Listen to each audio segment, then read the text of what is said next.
echoes of the forgotten signal. In the year 2147, the stars were just distant pinpricks of light. They were a symphony of secrets, whispering across the void in frequencies only the desperate dared to listen for. Dr. Elara Voss, a disgraced astrophysicist with a cybernetic left eye that whirled like a caged swarm of fireflies, had exiled herself to a crumbling observatory perched on the scorched rim of the Atacama Desert. Below, the megacities of New Santiago sprawled like neural webs, pulsing with holographic ads and the ceaseless hum of augmented minds.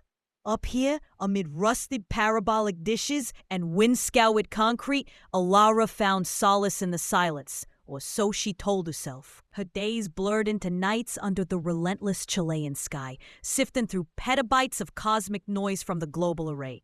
A constellation of orbital eyes originally designed to predict typhoons and droughts, now repurposed for her illicit hunts. Elara's funding had dried up years ago, after the incident.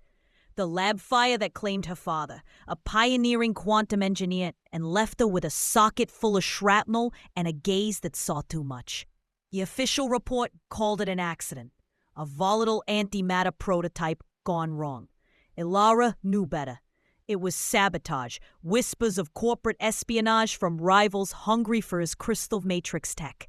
That fire hadn't just scarred her face. It had ignited a lifelong vendetta against the sanitized lies of progress. It was 3:17 a.m. on a night when the desert winds howled like lost souls that the glitch appeared. A faint, rhythmic pulse nested deep in the cosmic microwave background, the echo of the Big Bang itself. Every 17.3 seconds, it throbbed. Bzzz, thrum, bzzz. Not solar interference, not a pulsar spin. Elara's custom algorithms, laced with her father's forgotten code, lit up like a supernova. Anomalous extraterrestrial transmission. The readout declared in sterile green text. But as she isolated the waveform, leaning into the glow of her holoscreen, the data resolved into something almost articulate. Binary laced with fractal patterns, if you tilted your head just right. We are the remnants, the light fades. Coordinates: 05, 40 minutes, 59.5 seconds. -2 degrees, 41 frames. Help us. Her breath caught, fogging the chill air of the observatory. Zorath, 47 light-years distant, shrouded in the crimson veils of the Horsehead Nebula. Probes from the old expansion era had glimpsed it once. A sapphire orb orbiting a bloated red dwarf, its surface etched with geometric scars that screamed intelligent design. Then, silence. No follow-up missions. Budget slashed. Priorities shifted to colonizing Mars' dusty hellscapes. But Elara's simulations painted a vivid picture. A world where a hyper-advanced civilization, facing an extinction-level solar flare, had transcended flesh. They'd uploaded their collective consciousness into quantum crystals, immortal lattices of light and data, woven into the planet's crust. A digital arc. Until now, their beacon cried out, unraveling thread by thread. She spent the next 48 hours in a frenzy, cross-referencing archives, dodging encrypted pings from corporate watchdogs who'd flagged her unauthorized array access. Sleep came in fits, haunted by dreams of a fractured blue world, its skies bleeding plasma, as crystalline spires shattered like glass under hammer blows. Colleagues, those few who still answered her calls, dismissed it as pareidolia, a mind's desperate pattern seeking in chaos. Elara, you're chasing shadows again. Her old mentor, Dr. Hale, sighed over a glitchy vidlink from Geneva. It's some rest. The universe doesn't care about one burned-out signal. But she couldn't stop. That pulse knew her father's work.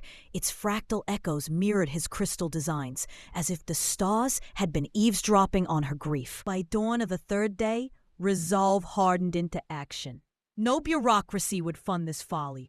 The United Earth Consortium reserved warp drives for profit hauls, not ghost hunts. Elara had her ace, the Nebula's ghost, a gutted Class 4 freighter she'd salvaged from a scrapyard in the Andes foothills. Once a workhorse haul in ore from the belt, it now squatted in a concealed canyon hangar.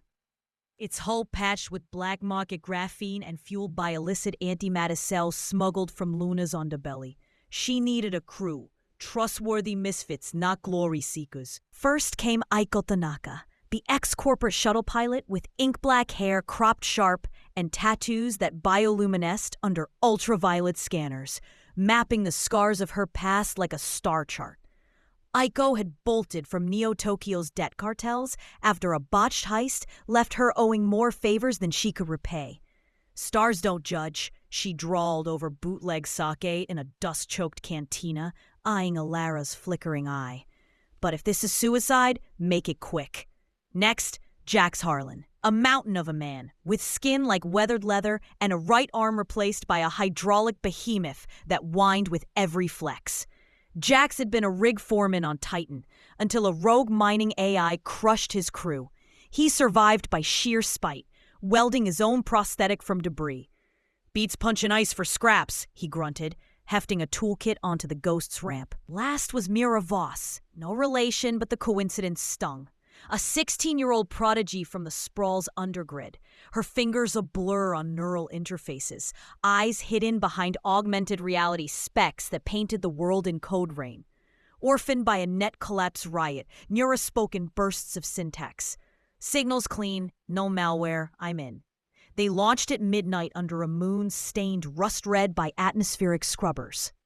The ghost shuddering free of gravity's grip with a roar that echoed off canyon walls. Elara strapped into the command nook, her cyber eye interfacing directly with the nav Corand.